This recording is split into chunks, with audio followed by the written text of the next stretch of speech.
गाड़ी में प्रेम मारा से गोपद चिन्हों पर चले वाली मेरी मातृ शक्तियों, ध्रुव प्रहलाद के चरित्र का अनुकरण करने वाले मेरे नन्हे मुन्ने बाल गोपाल, श्री रामचरितमानस को हृदय में धारण करने वाले सभी श्रोता समाज, तबला पर संगत कर रहे हैं हमारे भैया उमा शंकर जी, ऑर्गन पर संगत कर रहे हैं हमारे भैया अखिलेश जी, जो मेरे समक्ष बैठे हैं, जिसने आपको बहुत ही सुंदर कथा सुनाई थी हमारे महाराज जी। मैं ज्यादा समय नहीं लूंगी महाराज, समय की सीमा पर ही रहूंगी, इसलिए जैसे मंच की परंपरा है बस 2 मिनट राम नाम संकीर्तन, उसके बाद आगे की कथा। सभी लोग प्रेम और भाव से बोलेंगे कि श्रीमन नारायण नारायण श्रीमन नारायण नारायण हो श्रीमन नारायण नारायण श्रीमन नारायण नारायण।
जो भी लोग घर पर हो, जो भी श्रोता भी घर पर बैठे हैं, ये सोच करके कि अभी कथा प्रारंभ नहीं हुई है, तो जहाँ जहाँ तक हमारी आवाज जा रही हो सभी लोग समय पर आ जाएं, क्योंकि आज हवा थोड़ा ज्यादा चल गई, इस वजह से कार्यक्रम लेट हो गया। अब कल मैंने आपको कथा सुनाई थी किसकी कि जब जब होई धर्म के हानि बाढ़े असुर अधम अभिमानी। इसके बाद सबको पता है महाराज कि अहिल्या की कथा है, और मैंने तो आपको पिछली साल अहिल्या की कथा सुना दी थी, तो मैं सोच रही हूँ उसके आगे की कथा देंगे, पुष्प वाटिका की कथा। देखिए हम और आप हैं महाराज, अगर मैं हूँ आप है, अगर आपको कुछ कहना है तो आप अपने माता पिता श्री गुरुदेव से स्पष्ट कह देंगे कि हमें ऐसा नहीं कहना, ऐसा करना है। लेकिन जो परम ब्रह्म परमात्मा है वो गुरुदेव से स्पष्ट नहीं कह रहे हैं। जब राम लक्ष्मण और विश्वामित्र जी जनकपुर में जाते हैं तो गोस्वामी तुलसीदास जी ने लिखा है कि मूरत मधुरे मनोहर दे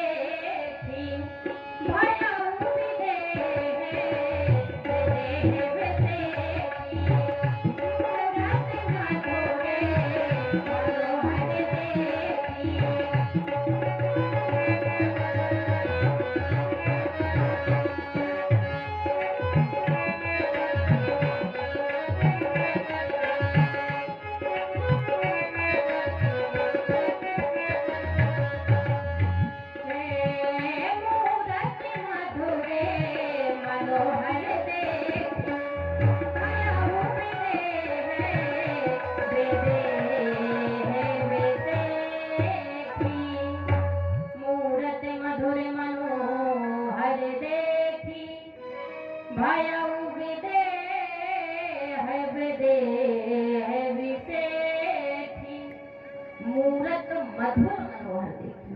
मैंने आपको बताया था यदि किसी राजा के राज्य में गुरुदेव का या संतों का आगमन होता है महाराज, तो उस राजा को जानकारी पहले से दे दी जाती थी कि आज वो संत आने वाले हैं। जब जनक जी को पता चला, जनक जी का नाम क्या है? विदेहराज। एक तो जनक जी, दूसरा विदेहराज। जब वो विश्वामित्र जी के पास आए महाराज, और गोस्वामी तुलसीदास जी ने लिखा है कि मूरत मधुर मनोहर देखी विदेह विदेह विषेखी। जब उन्होंने श्री रामचंद्र जी को देखा महाराज, तो देखते ही रह गए। विदेह राज्य को अपने देह की सुध नहीं रही महाराज, देह की याद नहीं रही। ऐसे राम जी, ऐसे राघवेंद्र, ऐसे परम ब्रह्म परमात्मा, जिनको देख करके करोड़ों कामदेव भी लजायमान हो रहे हैं, तो मूरत मधुर मनोहर देखी।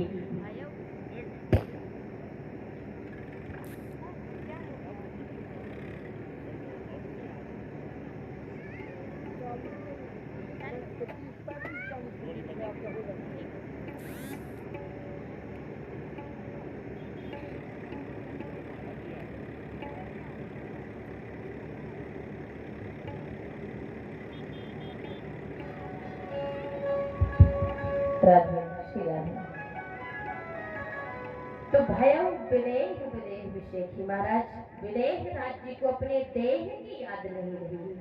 ऐसे राम जी हैं। और जब विदेह राज्य उनके ठहरने की व्यवस्था करवा करके गए महाराज, तो जब व्यवस्था करवा करके जाने के बाद राम जी ने सोचा कि आज हम किसकी नगरी में आए हैं? जो जनकपुरी है महाराज, ये भक्ति की नगरी है। ज्ञान राम जी हैं, वैराग्य लक्ष्मण जी हैं, भक्ति सीता जी हैं। तो बोले आज भक्ति की नगरी में है और भक्ति की नगरी के दर्शन भी नहीं कर पाए, तो ये बात ठीक नहीं रहेगी। लेकिन राम जी जो है मर्यादा पुरुषोत्तम है, वो स्पष्ट रूप से नहीं कह सकते थे कि हमें भक्ति की नगरी के दर्शन करने हैं। तो गुरुदेव के पास आते हैं और क्या कहते हैं कि नाथ लखने पुरे देखने चाहा। स्पष्ट रूप से नहीं कहते कि मुझे भक्ति की नगरी के दर्शन करने हैं। गुरुदेव यदि आपका आशीर्वाद हो, आपकी इच्छा हो, तो मैं नहीं कहता हूँ कि नाथ लखने पुरे देखने चाहा। आपको तो पता है ये जो छोटा भाई लक्ष्मण है ना, ये थोड़ा शरारती है। इसने मुझसे कहा है कि वो इस जनकपुरी के दर्शन करना चाहते हैं, इस जनकपुर की नगरी को देखना चाहते हैं, इसलिए नाथ लखनपुर देखने जाए। अगर आपकी इच्छा हो तो क्या लक्ष्मण को नगर भ्रमण करवा दे? विश्वामित्र जी ने कहा, हाँ राम, लक्ष्मण तो छोटा है अभी, इसलिए मेरी इच्छा है कि लक्ष्मण के साथ तुम जाओ। अगर तुम साथ में जाओगे ना, तो ये लक्ष्मण कुछ ज्यादा बातें नहीं कर पाएगा। राम जी ने कहा, यही तो हम भी चाह रहे थे कि हमें भी इजाजत मिल जाए। अब लक्ष्मण जी और राम जी जब महाराज भक्ति की नगरी है, जहाँ पर भक्ति निवास कर रही हो, जहाँ पर भक्ति रह रही हो, तो आप सोचो कि वो नगरी कितनी सुंदर नहीं होगी जहाँ पर भक्ति रह रही हो। अब वो राम और लक्ष्मण जी जब राम और लक्ष्मण जी भक्ति के नगरी के दर्शन करने के लिए गए, तो मैंने आपसे बताया था कि माताएं जो है परिचय पूछने में थोड़ा आगे रहती हैं, परिचय को सबसे पहले पूछते हैं। लेकिन जो वहाँ की सखियां हैं, जो वहाँ की नारी हैं, तो उन्होंने अभी स्पष्ट परिचय नहीं पूछा, जाकर के अपनी सहेलियों को बुलाने गई हैं। अरे देखो तो सही, हमारे जनकपुर में बहुत ही सुंदर तो राजकुमार आए हैं, आप भी चल के दर्शन कर लो। एक नारी दूसरे के पास जाती है, आप भी जाके दर्शन कर लो। महाराज सभी महिलाएं एकत्रित होती हैं राम जी के दर्शन करने के लिए। लेकिन अगर ब्याह होता है महाराज, तो जो नई नवेली दुल्हन होती हैं, उनको इतनी इजाजत नहीं होती कि वो समक्ष में जाकर के बातें कर सके। उन्होंने सोचा एक काम करते हैं, हम तो जाने रहे, अगर चले जाएंगे तो सासू अम्मा हमारे ऊपर भड़क जाएंगे, इसलिए हम जाएंगे नहीं, बस यहीं से दर्शन कर लेंगे। तो एक कवि ने बड़ा ही सुंदर गीत लिखा है कि राम फिर रे आवतपुर की, राम फिर रे जनकपुर की, खोरन में राम फिर रे जनकपुर की, राम फिर रे जनकपुर की, खोरन में राम फिर रे जनकपुर की। जनकपुर की खोरन में राम फिर रहे जनकपुर की खोरन में। अब सखियां जाती हैं और कहती हैं, कुछ जो नई नई बहुएं महाराज वो अपनी अपनी अट्टालिकाओं से देख रहे हैं, लेकिन जो सासू अम्मा होती हैं यहाँ पर भी बैठी होंगी, आती हैं कथा सुनने, बहुओं को साथ में भी लाती हैं, लेकिन अगर देखा कि बहू ने घूंघट नहीं लगाया तो घर में जाकर के क्लास लेती हैं कि वहाँ कथा सुनने गई थी कि अपना चेहरा दिखाने गई थी। तो एक नई बहू ऊपर से देख रही थी, अट्टालिकाओं से देख रही थी कि कितने सुंदर राजकुमार हैं। अरे ये ऐसा लगता है कि परम ब्रह्म परमात्मा है, कोई साधारण बालक नहीं है। तो सासू अम्मा गई, बोले एक बात बताओ, अभी तुम्हें 4 दिन भी नहीं हुआ आए हुए और तुम घूंघट उठा करके यहाँ देख रही हो, अरे कोई देखेगा तो क्या कहेगा। लेकिन उस बहू ने कितना सुंदर जवाब दिया कि सासू अम्मा, वो दुर्भाग्यशाली आप हैं जो आप श्री राम को छोड़ करके मुझे देख रही हैं, क्योंकि आज मुझे कोई देखने वाला नहीं है। आज परमात्मा को सब कोई देखता है, लेकिन अफसोस की बात यह है कि दुर्भाग्य आपका है जो परमात्मा को छोड़ करके आप मेरे घूंघट को देख रही हैं, इसलिए आप मेरे घूंघट पे मत जाओ। तो जब सखियां गई तो राम जी के पास गई, राम जी को देखा कि बड़े ही सीधे हैं, इनकी तरफ से कोई जवाब आने वाला नहीं है। लक्ष्मण जी से कहते हैं कहाँ से आए हैं? लक्ष्मण जी ने कहा हम तो अयोध्या से आए, अवधपुरी से आए। बोले आपका नाम क्या है? लक्ष्मण जी ने नहीं बताया।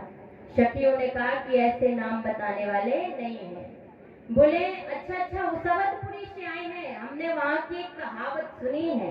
लक्ष्मण जी ने कहा क्या कहावत सुनी है?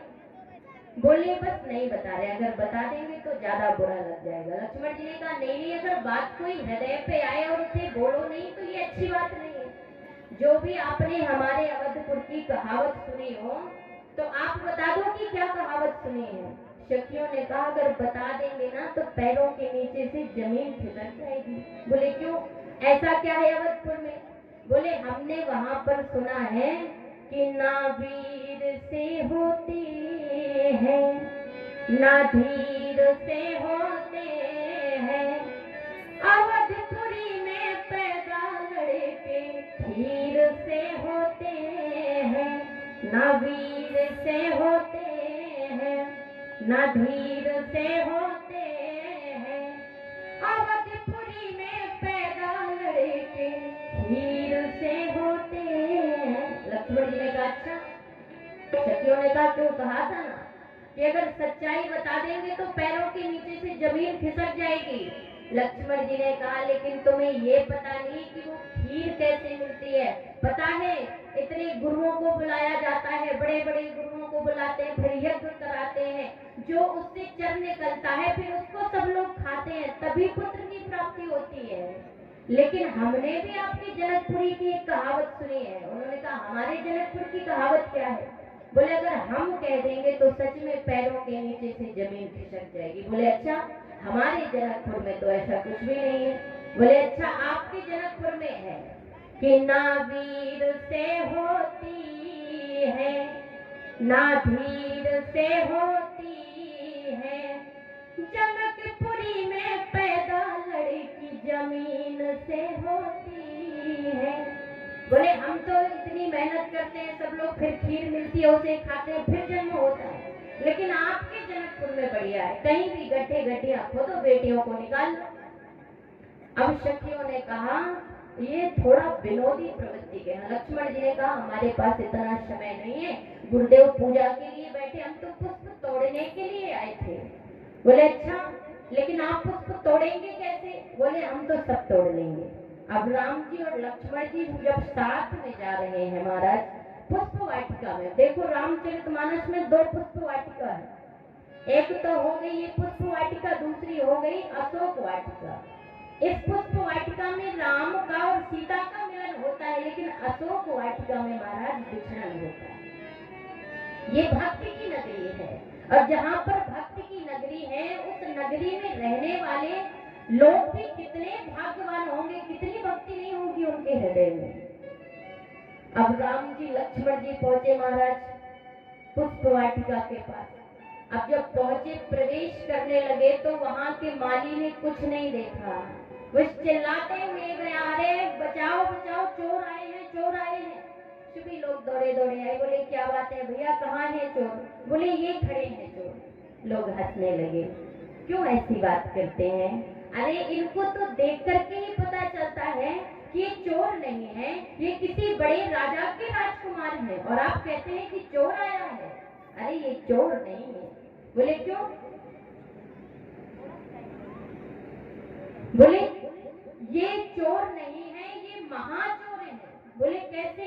बोले वो छोटे चोर होते हैं जो सोना चुराते हैं, चांदी चुराते हैं, लेकिन ये उससे भी बड़े वाले चोर हैं। बोले क्यों? बोले ये सोना चांदी नहीं चुराते महाराज, ये चित्त को चुराते हैं, ये चित्त चोर हैं। तो बताइए ये बड़े चोर हुए कि नहीं हुए? बोले हम, लक्ष्मण जी ने कहा हम चोर नहीं है, हम तो गुरुदेव के पूजा के लिए फूल लेने आए हैं, तो आप ऐसा करिए कि हमें पुष्प लेने की इजाजत दे दीजिए। मालियों ने कहा हमारे यहाँ का एक नियम है कि जो कोई भी वाटिका में जाएगा वो पहले हमारे किशोरी जी की जय घोष करेगा। लक्ष्मण जी ने कहा शर्त मंजूर है। अब उन्होंने कहा बोलिए किशोरी जी की। अब लक्ष्मण जी ने तो जय घोष की, लेकिन राम जी ने जय घोष नहीं की। राम जी ने सोचा ससुराल का मामला है, अगर अभी से सिर झुकाने लगे तो हमेशा झुकना पड़ेगा, इसलिए ससुराल का मामला है, सिर नहीं झुका सकते। अब दोबारा बोले बोलिए किशोरी जी की। राम जी ने जय घोष नहीं की, लेकिन लक्ष्मण जी ने कहा आपने देखा नहीं है, सिर हिलाया है, आज उनका मौन व्रत चल रहा है। तो देखिए हमारे समय जो भी था हमारे बोलने का, बात आ गई है कि हमारा समय समाप्त हुआ, हमारा नहीं हुआ, बोलने का समय समाप्त हुआ, अभी हमें तो बहुत जीना है। तो वहाँ के माली क्या कहते हैं कि सीता का बागी सुहाना, नाथे से बगिए नया, सीता का बागी सुहाना, नाथे से बगिए नया।